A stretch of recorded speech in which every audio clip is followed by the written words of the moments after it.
O Senhor esteja convosco. Proclamação do Evangelho de Jesus Cristo segundo João.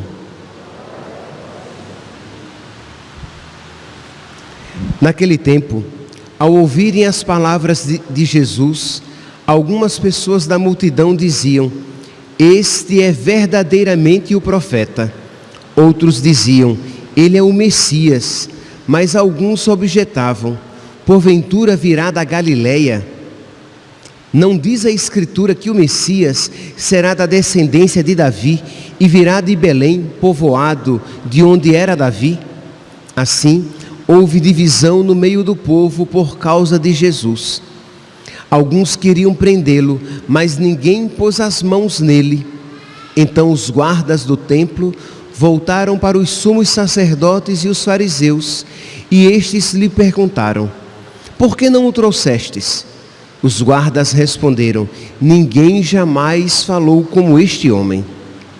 Então os fariseus disseram-lhes: "Também vós vos deixastes enganar? Por acaso algum dos chefes ou dos fariseus acreditou nele? Mas esta gente que não conhece a lei é maldita." Nicodemos, porém, um dos fariseus, aquele que se tinha encontrado com Jesus anteriormente, disse: "Será que a nossa lei julga alguém antes de ouvir e saber o que ele fez?" Eles responderam: "Também tu és galileu porventura? Vai estudar e verás que da Galileia não surge profeta." E cada um voltou para a sua casa. Palavra da salvação.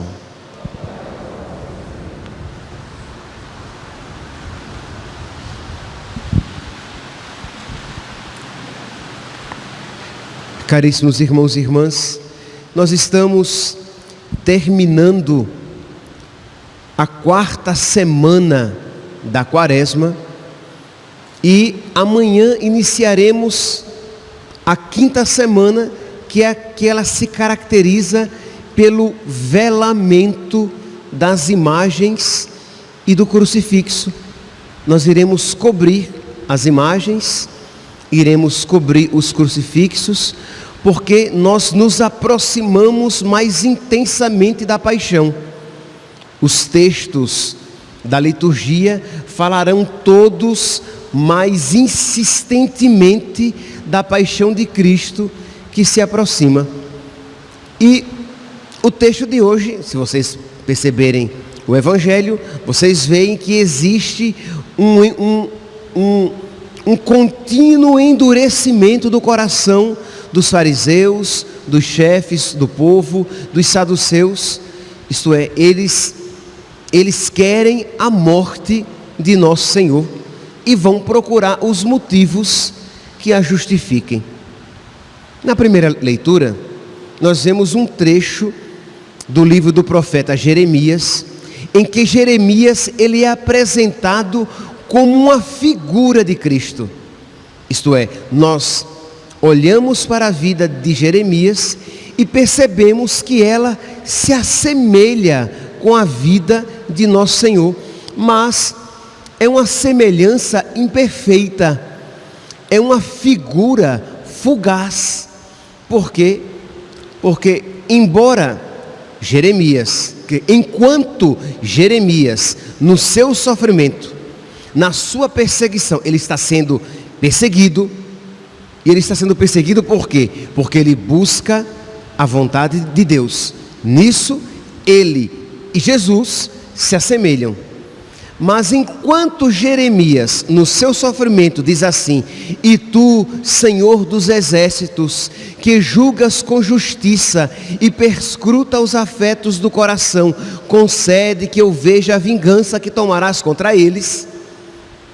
Jeremias está pedindo que Deus se vingue, que Deus manifeste a sua justiça.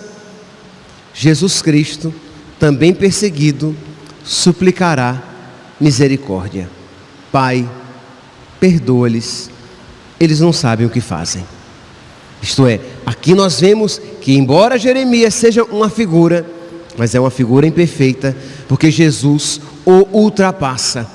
E enquanto Jeremias diz assim, aqui no versículo 18 e 19: Senhor, avisaste-me e eu entendi, fizeste-me saber as intrigas deles. Isto é, Jeremias não sabia que eles estavam tramando contra ele. Eu era como um manso cordeiro levado ao sacrifício, e não sabia que tramavam contra mim. Isto é, ele era um cordeiro porque ele era inocente, mas ele não sabia que estavam tramando contra ele, enquanto Jesus sabia que eles tramavam contra ele, porque Jesus dizia: o Filho do Homem vai sofrer muito, ser perseguido, caluniado, maltratado, crucificado, mas ao terceiro dia ressuscitará. Jesus estava plenamente consciente do que o esperava. Vocês podem pegar lá em João capítulo 10, versículo 18, em que Jesus diz assim, já no versículo 15: eu dou a vida pelas minhas ovelhas. Isso é, Jesus está consciente de que a sua vida lhe será tirada. Eu dou a vida pelas minhas ovelhas. Versículo 17: por isso o Pai me ama, porque eu dou a vida para recuperá-la depois. Isso é, Jesus também está consciente, está certo de que, embora ele vai perder essa vida, ele vai retomá-la depois. Ele ressuscitará no terceiro dia. E no versículo 18, em que Jesus Cristo fecha, ele diz: ninguém tira a minha vida, eu a dou livremente, pois tenho o poder de dá-la e recuperá-la depois.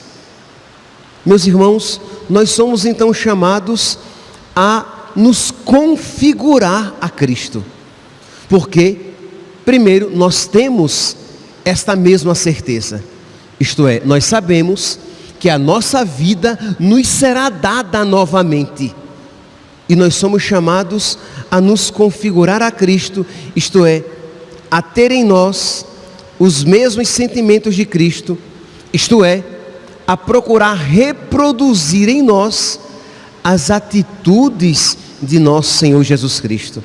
E Ele é o paciente cordeiro que se entrega à vontade do Pai. Meus irmãos, de modo que hoje eu gostaria de refletir sobre a paciência cristã. A paciência cristã diante do sofrimento, isto é, olhando para Jesus, servo sofredor, olhando para as atitudes de Jesus, procurar imitá-las, não com as nossas próprias forças, mas suplicando a graça de Cristo, suplicando a graça de Cristo na oração, suplicando a graça de Cristo quando ouvimos a sua palavra, porque a palavra de Deus, ela não apenas nos comunica o que devemos fazer, mas nos concede a graça com a qual poderemos fazer. Então, repito, a palavra de Deus não apenas diz faça, a palavra de Deus já me concede a graça para que eu possa fazer, de modo que quando eu ouço a palavra de Deus, é como que Deus a mim dissesse: façamos. E suplico a graça de Deus quando recebo os seus sacramentos de uma maneira privilegiadíssima, quando recebo a Eucaristia. Quando eu recebo Jesus na Eucaristia, então eu recebo a graça para que eu possa reproduzir na minha vida as atitudes de Cristo. Então não digamos pelo amor de Deus, e é muito triste quando isso dizemos, quando, sei lá, diante de uma atitude errada sua, você vê que Jesus Cristo não faria aquilo, você diz: ah, mas Ele é Deus, eu não sou Deus não. Meu santinho, é verdade, você não é Deus, mas você recebe a graça de Deus para repetir na sua vida as atitudes de Cristo.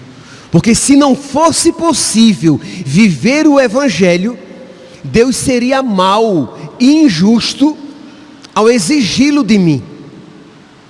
Mas se Deus diz: sede perfeitos, como o vosso Pai Celeste é perfeito, sede santos, como eu sou santo, é porque Deus me concede a graça, mas nós precisamos suplicá-la. É porque Deus nos concede a graça, mas nós precisamos colocá-la em prática. Pois bem, então nós precisamos nos configurar a Cristo para viver a paciência cristã. Mas o que é a paciência cristã diante do sofrimento? Não é a resignação de quem diz: não tem jeito, é isso mesmo, ou eu suporto, ou eu suporto. Não, a paciência cristã não é a resignação diante de uma realidade imutável, diante de algo que eu não posso mudar. A paciência cristã é a aceitação amorosa daquele sofrimento.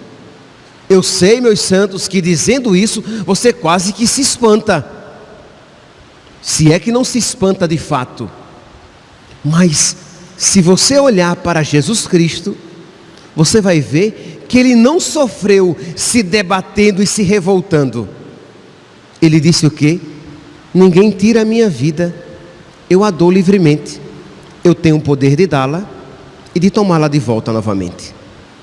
Então nós precisamos pedir a nosso Senhor que Ele coloque no nosso coração esta luz, que Ele aumente a nossa fé, para que a nossa postura diante do sofrimento seja diferente, e para que nós tenhamos a capacidade de sofrer. Porque o que é a impaciência? A impaciência é a incapacidade de sofrer.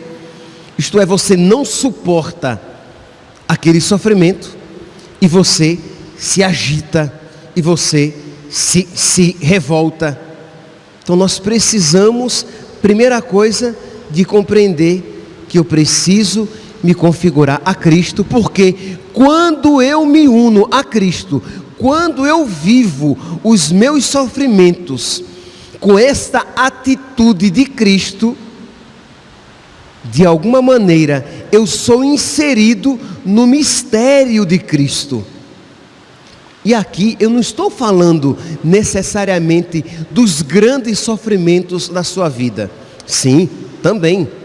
Mas eu estou falando também dos pequenos sofrimentos da sua vida. Quando você, diante daquele sofrimento, você escolhe vivê-lo com paciência, com amor. Você escolhe oferecer a nosso Senhor para que Ele pegue aquele seu sofrimento e una ao sofrimento dele na cruz, de modo que aquele meu sofrimento, aquela minha contrariedade, de alguma maneira se torna salvífica para mim e para os meus, de modo que aquele meu pequeno sofrimento, sei lá, uma palavra grossa do seu marido e a vontade que você teve foi de responder na mesma medida, uma contrariedade com o seu vizinho, uma injustiça sofrida por parte de alguém, uma calúnia, alguém interpretou mal aquilo que você disse e você fez, e ao invés de você ir desesperadamente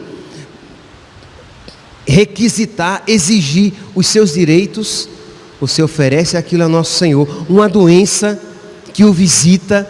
E aqui eu não estou dizendo que você não vai se cuidar, aqui eu estou dizendo qual deve ser a sua postura diante daquela situação dolorosa em que você oferece a nosso Senhor e diz: Senhor, enquanto esta doença durar, e se ela durar durante toda a minha vida, eu quero, Senhor, entregá-la a Ti e viver com paciência essa situação.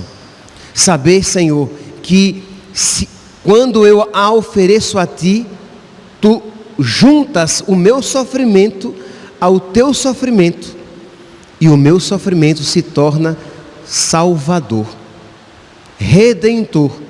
Imagine que graça de aquela minha pequena contrariedade ou aquele meu pequeno sofrimento servir para a minha salvação e para a salvação dos meus filhos, dos meus pais, daquelas pessoas por quem eu rezo, pela conversão dos pecadores. São Paulo mesmo dizia, né?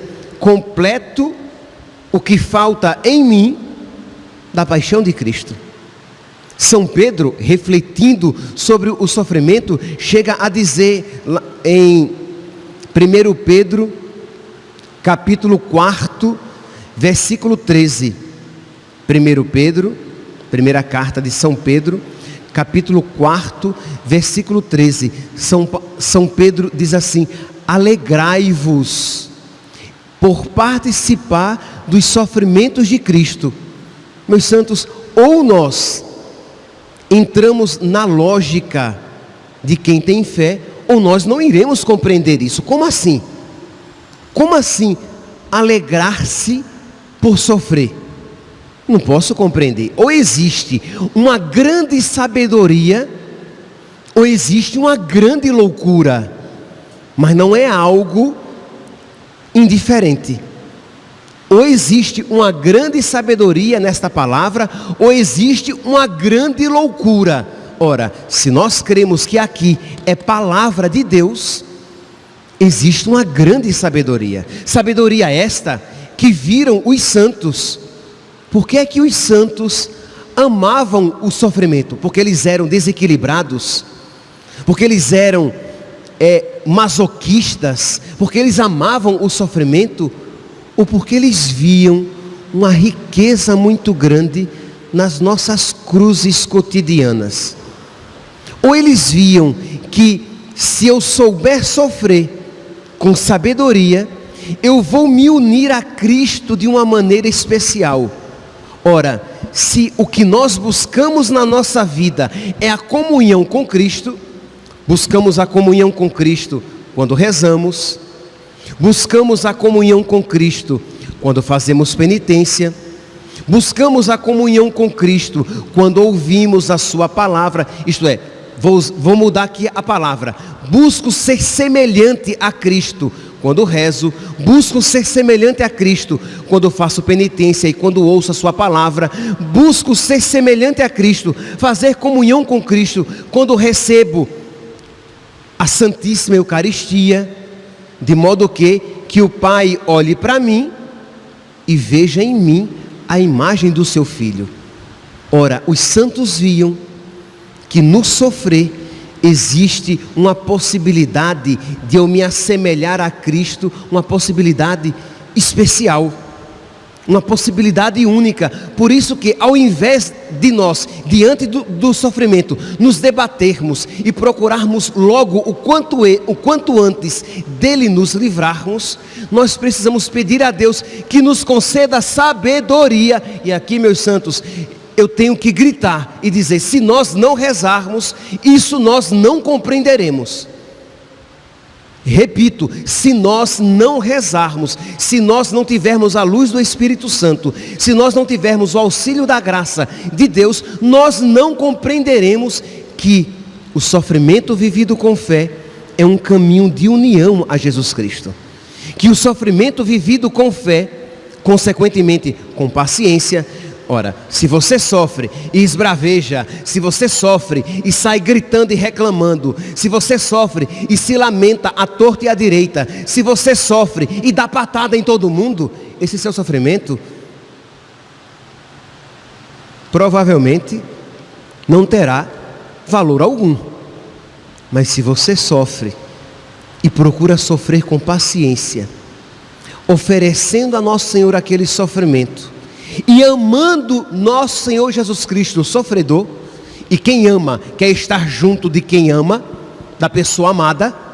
Então quando você sofre, você diz: Jesus, agora é uma ocasião especialíssima de eu me unir a Ti, de eu estar contigo do Teu lado. Jesus, eu estou sofrendo, então eu também quero, além de estar contigo, eu quero Te oferecer o meu sofrimento, para que o Senhor o acolha e o torne divino, e o torne salvífico, E eu te ofereço pelos meus filhos, e eu te ofereço pela minha esposa, e eu te ofereço pelo meu marido. Li ontem mesmo, estou lendo a biografia de Fulton Sheen, que saiu, a autobiografia de Fulton Sheen, que saiu pela editora Molokai. Aconselho ardentemente, uma excelente leitura. E ele relata de uma mulher que se casou com o marido, e o marido era médico ateu, e ela passou grande tempo ela católica, e ela passou grande tempo da sua vida em cima de uma cama, passou 10 anos da sua vida em cima da cama, doente, sofrendo dores atrozes. No final da sua vida, enquanto ela estava já à beira da morte, ela chama o marido e diz: olhe, eu vou morrer, e você vai ser padre dominicano. Ela disse isso para o marido dela.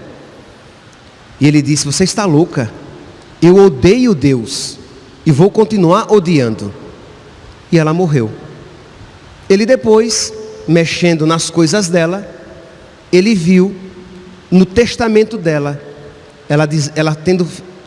ele leu a prece que ela fez a Deus e escreveu: meu Deus, eu te peço todos os sofrimentos do mundo, desde que com eles eu alcance a conversão do meu marido. E ela diz que quando eu morrer, a alma dele teria sido comprada. E ele se tornou padre dominicano e pregou retiro para o Fulton Sheen, este a respeito do qual eu estava lendo a biografia. Quer dizer, meus santos, nós nos esquecemos do valor do sofrimento, e aí ou sofremos como pagãos, sem tirar os méritos, ou revoltados, ou quase como que indiferentes. Já que eu não posso mudar nada, eu vou suportar este sofrimento. Não, meus santos, alegrai-vos. 1 Pedro, capítulo 4, versículo 13. Alegrai-vos por participar dos sofrimentos de Cristo. Assim, quando se revelar a sua glória, a vossa alegria será plena. Ou como diz São Paulo na carta aos Filipenses, no versículo, Filipenses capítulo 3, versículo do 8º ao 11, vou ler aqui o versículo 10º, já para terminar. Conhecer o poder de Deus e da sua ressurreição, que alegria! Participar dos seus sofrimentos, configurar-me com ele na sua morte, para ver se alcanço a ressurreição. São Paulo fala de se configurar aos sofrimentos de Cristo como algo glorioso. Participar dos sofrimentos de Cristo. Nós precisamos, meus santos, pedir a Deus. Se você ainda não tem fé suficiente e tem medo de pedir a Deus que envie sobre você sofrimentos, peça pelo menos a Deus que lhe dê sabedoria para viver os que já estão aí. Já existem sofrimentos na sua vida. Se você ainda não chegou neste grau de santidade para dizer, como Santa Teresinha, enviai sobre mim todas as dores, ou como aquela mulher que pediu isso pela conversão do seu marido, peça a Deus a graça de viver com paciência, com sabedoria amorosa, com paciência amorosa, os sofrimentos que já existem na sua vida, e ofereça pela sua conversão, pela conversão dos seus filhos, pela conversão dos pecadores. Peça ao nosso Senhor que pegue os seus sofrimentos, vividos com paciência amorosa, peça ao nosso Senhor que os una aos sofrimentos dele, para que também os seus sofrimentos, unidos ao dele, se tornem divinos, se tornem redentores. Que a Virgem Santíssima nos alcance esta sabedoria e interceda por todos nós. Louvado seja nosso Senhor Jesus Cristo. Para sempre seja louvado.